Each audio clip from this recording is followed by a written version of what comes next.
This is a podcast of redefinition. That is, to present a different way of looking at psychology than people generally think about it. One of my proposed titles was The Misanthropic Psychologist, because, as I say, I really don't particularly like people, but I find that their problems are interesting. And whatever the problem, I always try to be helpful. But what I find is that a lot of the way psychology is taught and practiced nowadays has changed a lot from when I first started working in the field. It's almost like people are going through the motions. The problem seems to be, at least in my opinion, that the way things are taught now are entirely based on technique. The difficulty is if someone's coming into your office and they are really stressed and they really want help, a technique is not going to be all that helpful because the practitioner is going to go through the motions while the person who is receiving the treatment is going to feel like they weren't heard. Now, despite the fact that I said that I don't like people particularly, this kind of response concerns me because I believe that if people take the time to spend in your office, whether they are paying out of pocket or they are paying with Medicaid, you should be gracious enough to provide them the support that they are looking for, and even make the attempt if they don't make any attempt on their own. And believe me, I've seen that too. I can give countless examples of how I've seen this occur, but most recently, and just before my official retirement, I saw this happen in two agencies that were to provide services to veterans. I will say that the veterans, unlike the majority of people that I have worked with, take anything that they do in a session seriously, and it's rare to have one of them come in without being very stressed. Let me say, that gets my attention. Although I had passing contacts with veterans in the past, none were systematic because I was not working for any organization that provided services exclusively for veterans. But my last two contracts, although brief, each were with a company that were offering services to veterans and were referred through the Veterans Administration Hospital. The problem was never with the veterans when I would do work with them. And especially the first situation, I was contracted to do evaluation for veterans that were essentially an overflow from the VA hospital. I enjoyed the work and did everything I could to be helpful and also to finish by writing up a fair evaluation so that they would have the opportunity to get whatever services the VA was going to provide based on my evaluations. I was contracted to interview for an hour and with no limit on the amount of time that I would need to put in to write the assessment up. They didn't pay particularly well, and believe me, that had nothing to do with my performance during the time that I worked for this particular agency. Rather, I was contracted for the 1 hour, as I just said, but most of the time I would run over, sometimes to 2 hours and 2 hours plus, with no particular consideration for how much I would be paid for my time. I was mostly doing it to keep myself active mentally and because it was a valuable service for people that I think deserve it. I finally quit this contract due to frustration when the VA started sending my reports back to me with requests for me to add an additional sentence here or there that was irrelevant to the evaluation's content. But then I finally was convinced, still worse, that the people at the VA who were reviewing my assessments weren't even reading them particularly, when one of them called me up and said, "We would like you to add a sentence to your evaluation," and when I asked what it was, they dictated a sentence, after which I scrolled down to the bottom of my assessment and said that that sentence verbatim was in my report, which gave me the impression that the VA really didn't care about what I was doing, except they wanted me to fill out the form in the way they particularly wanted it. And I know that the quality of my assessments were such that there was little to criticize except for putting in a single sentence in one report and then maybe in another report, none of which added any content to the report itself. But when they finally asked me to put a sentence in that I had already written, literally verbatim, without a single difference, I thought, well, now I'm wasting my time and probably wasting the time of the veterans, especially considering the amount of money they were paying me to do it. And additionally, the prohibition was against doing therapy when you were doing an evaluation. Now, I don't really have a problem with that, but as I say, if I can help someone, I will, and I would spend the extra time trying to get some perspective on what was happening with the veteran I was assessing, and to see if there's any comment I could make or anything I could contribute to help them feel that they were listened to and had a way forward after they left my office. I don't consider this therapy, but just trying to be helpful. And there was no complaint. I would simply make sure that I scheduled everyone with an additional hour, even though I was only contracted to put in a single hour in order to get the information necessary for the VA to make its decision about what services or monetary assistance it would provide. No problem with any of this except for the fact that I never actually met anybody who was involved in the process of helping the veteran, except perhaps a clerk who was coming back to me to say, well, you should have this sentence, and how come it's not there when it actually is? Or else saying you need to add this sentence when it added nothing of content that would contribute to a decision.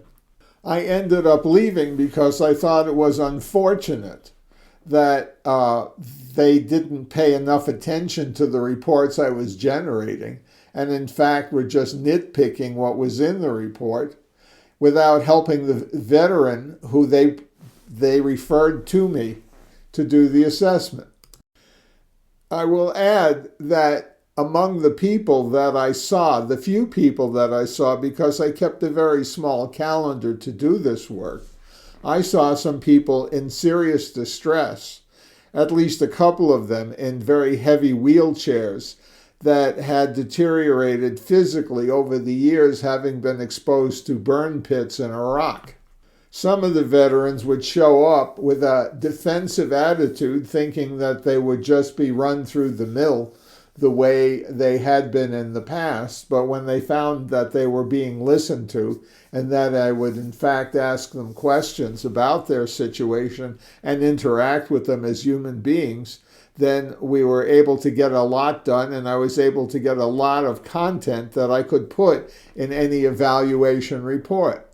But as I've said in previous episodes, if you don't feel like you're part of a team, which indeed the VA could go a little bit out of their way to make me think that I was part of something bigger than myself, I might have been encouraged to stay. But really, it was just being put through what was an evaluation machine, where somebody comes in, you get to ask the necessary questions, and when you're done, say thank you very much, shake their hand if they're able to shake your hand physically, and say good luck in future. That's not the way I work. It's not a very pleasant situation for anyone if you get a referral and reach out to them as a real human being and find that the referring agency really doesn't care how you treat them as long as you check all the boxes to answer all the questions so they can decide how they're going to proceed.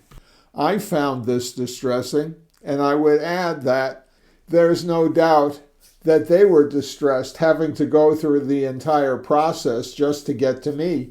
And I was told by many of them that they had to wait a very long time even to get to my office, even though I wasn't part of the system that was to evaluate them after they walked out. But what they found was that there was someone who would talk to them and listen to their stories and actually express some concern for who they are and what they had been through. I did feel like this was a privilege for me to do that kind of work and to be helpful, but not to the extent that I would join in with a system that essentially had relegated them to someone outside the facility who they didn't take seriously enough except to criticize whether it was missing a single line that added no content. And I will add that I also saw some of the VA documentation in each one of these cases, and I could have criticized them much more thoroughly for everything they had missed. But there was no one really to talk to about it, and I certainly wasn't going to put that kind of a burden on the veteran that was sitting in front of me when they felt themselves that they hadn't been listened to. It was far more important for me to get the information for the report and to connect with them as human beings than it was for me to complain about the system that referred them to my office. That kind of complaint isn't fair, and I don't think for a minute it should have been discussed in my office when they came in. Except that if they had complaints about the VA or about the referral, I would basically explain what my situation was and how I might have been aware of the kinds of things they were talking about. Never to contribute to further stress based on what my particular situation was in doing the evaluation. But to create a broader context, having completed the interview and brought the information back to my home to write up what I had done, there I am living my life, having completed my work, and suddenly the phone rings, and the next thing I know, I have to pull up this case in order to see what I had written, to have someone who is essentially a clerk tell me, add this one line to this particular report because the psychiatrist wants it, or the medical director. To me, it made no sense, and more than that, it added to my time that I was working on a case that I thought I had not only completed, but had done successfully and thoroughly with a very positive regard in almost every case for the veteran that I had just interviewed. But as I say, there was no one to talk to about it. There was no one I could call up and say, why are you doing this not only to the veteran? I'm supposed to only give 1 hour. I give 2 hours. Why are you making me jump through these additional hoops, which is to say, turn on the computer and add a sentence that means nothing? But that was only one of my experiences that lasted most of a year, but not an entire year. The next one, from my point of view, was even worse and more illustrative of what I had to deal with regarding the institutions that were supposed to be serving veterans. The second company, in my opinion, was more diabolical, and my work for them was so short-lived that I never actually even met a vet face-to-face online as I was supposed to do. I didn't even do a single case, but instead found out that what I was being asked to do, I found to be unethical. So here I am. I was offered a job in which I needed to do evaluations of veterans online, where I would interview them and then generate a report. That's what I was supposed to do. What actually happened was it took almost 2 months before they could process my application, and I was actually getting paid without ever having been trained for the service I was to provide. And the only person in a position to train me was someone who had done the work for approximately 5 years, a psychologist, much the way I am a psychologist, who was telling me what was required. When I asked the nurses on the phone in 2 different locations about what I was to do, they apparently didn't know anything and only referred me back to the psychologist who quote-unquote trained me. I would add, neither did my supervisor, who was able to give me no information either other than to refer me to the psychologist who had been working in their system for 5 years. And this is where the entire system breaks down, in my opinion. I should further add that I had been issued a computer with 2 large computer screens on which I was to provide the information that I had obtained. That's a lot of electronics and a lot of time wasted while I waited to begin a job that I hadn't been informed the contents of. But here we go. The first thing that I was told is that I was to do my evaluation interviews within a period of 30 minutes, and if I didn't complete it in that time, I would get dinged by the Veterans Administration Hospital. As I have already said, I have a strong background in evaluation and felt that if anyone would be able to do an accurate assessment in 30 minutes, it would probably be me, and that I would probably do a better job than anyone that had been doing it before me. Really, all that told me was that all the VA was interested in was a diagnosis, even if it was incorrect.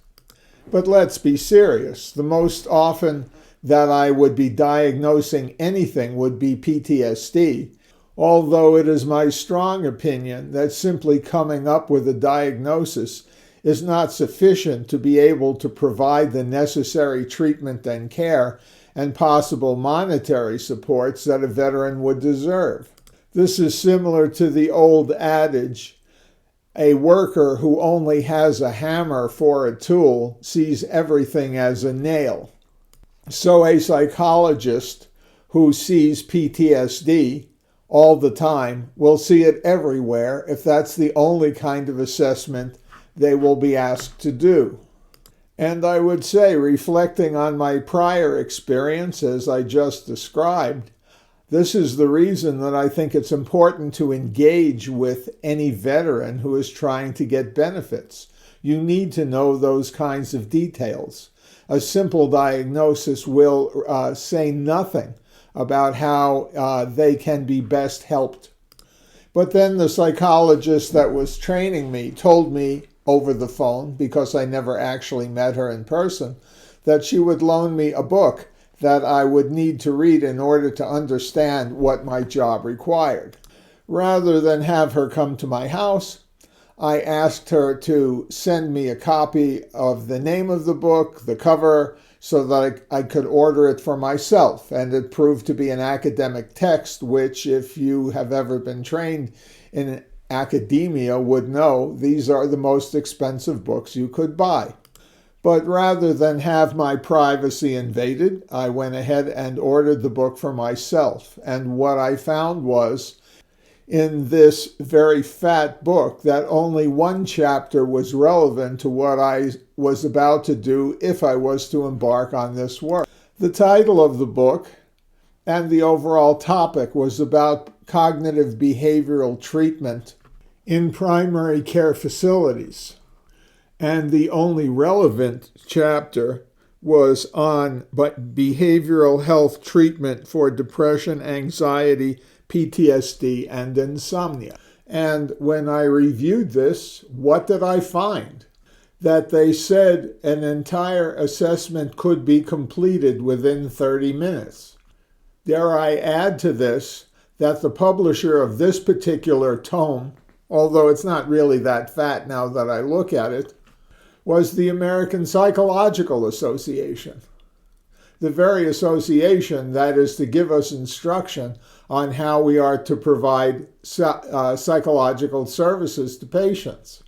Now, if you can do this kind of assessment in under 30 minutes or up to 30 minutes, what will the patient get out of it to take with them when they walk outside of your office? The answer is very little, if anything at all, although the organization that you are working for and in which you have to provide this service is the one that has an interest in knowing what the diagnosis is and little else.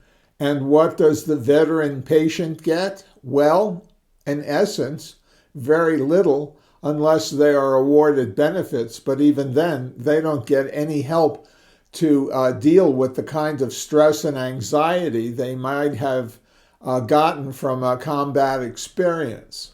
Given my background, I find this to be a bit of a betrayal, because if a veteran is expecting to get some help besides some monetary help, they're not going to get it under these conditions. That's one of the reasons that I think of the formal training of psychology is not necessarily to help a patient or a veteran, but rather to economize, to extend the number of sessions that can be provided to veterans and or other patients, so that the company that employs the psychologist can bring in more money from insurers and other institutions. But what did the psychologist who was training me tell me about actually treating veterans in our group? What she said was that I would be limited to a total of 8 therapy sessions of 30 minutes apiece. And if I went beyond that, I would get dinged by the VA. I never waited around to find out what the dinging meant, what they would do to me if I took more time. Who knows? Maybe they would assemble a firing squad to take me out of the system entirely. That way they wouldn't be concerned with me anymore. To the psychologist training me, this all was considered normal, while I considered it overburdensome for any veteran or patient, because they would essentially have 30 minutes to explain their experiences and pour out their heart, after which I would have to say, time's up, I can't talk to you anymore.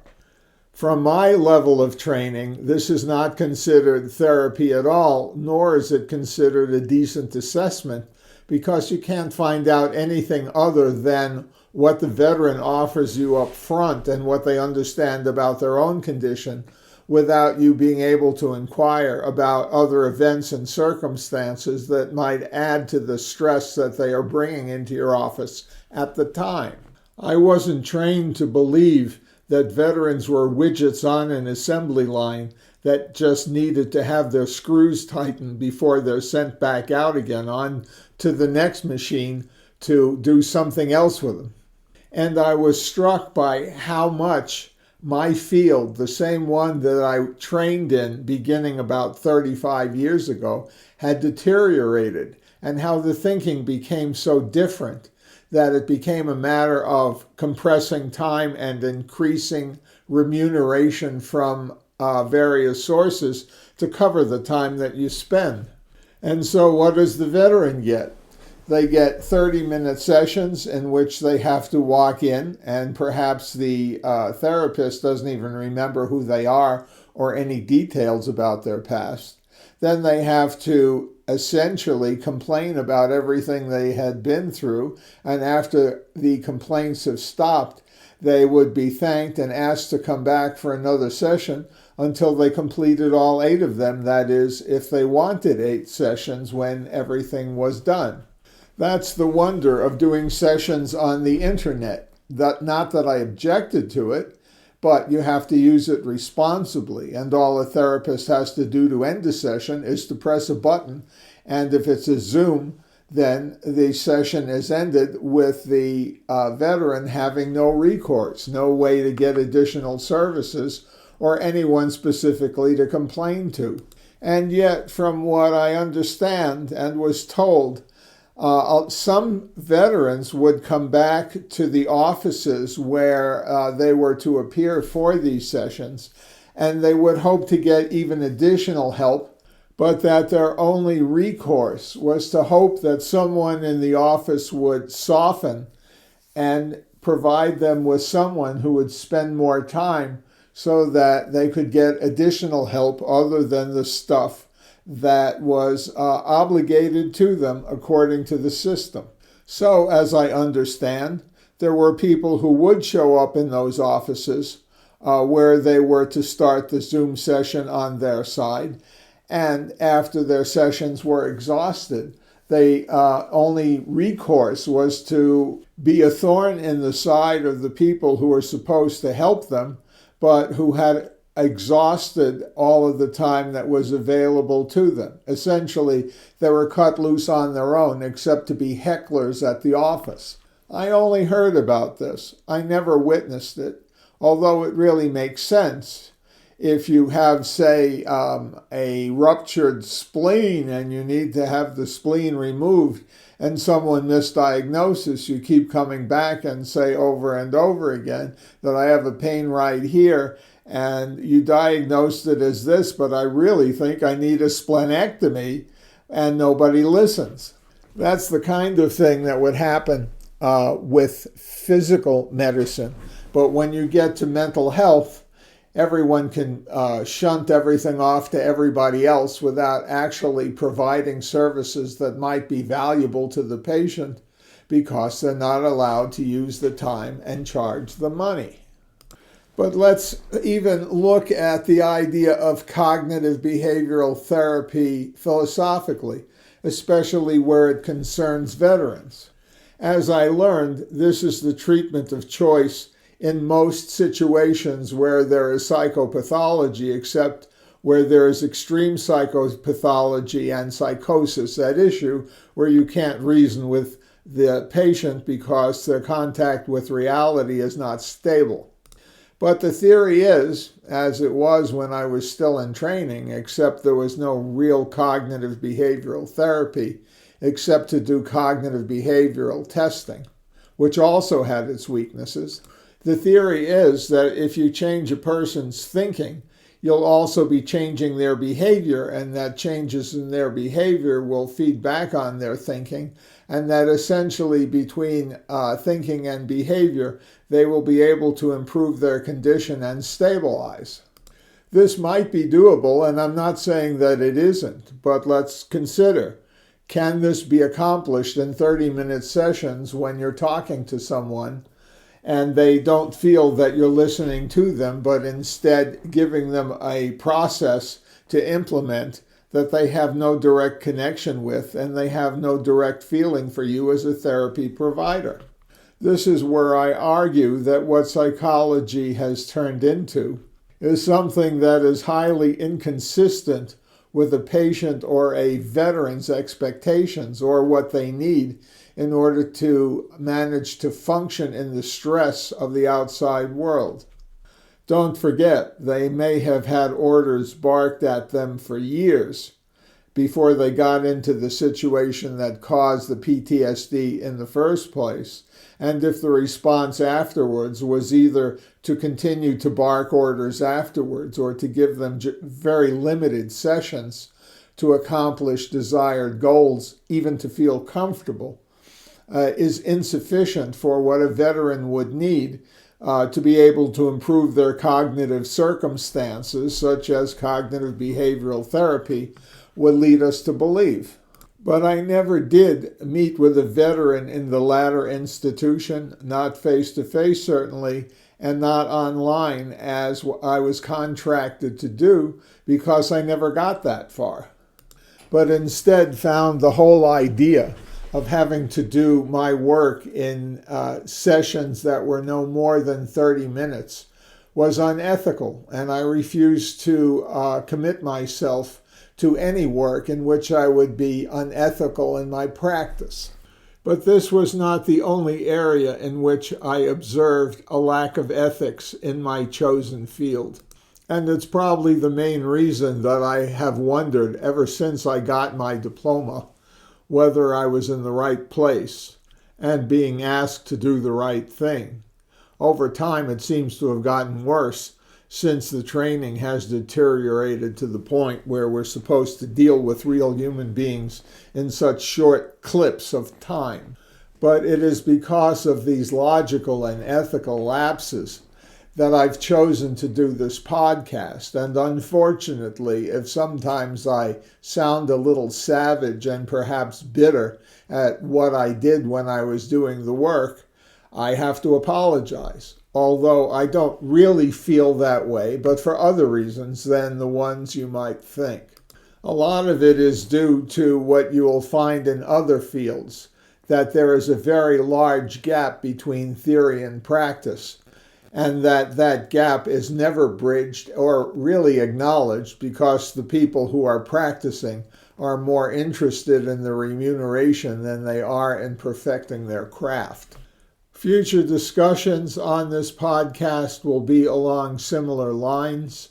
I will talk about the way in which treatment goals, or even assessment, which has its own goals, really departs from what people are actually told to do or how they have been trained. The hope is that for listeners, if you are seeking psychological help, you will be a more informed consumer. And if necessary, if you need additional information on your own, you may contact me through this podcast. Until then, be well, stay healthy, and especially stay sane.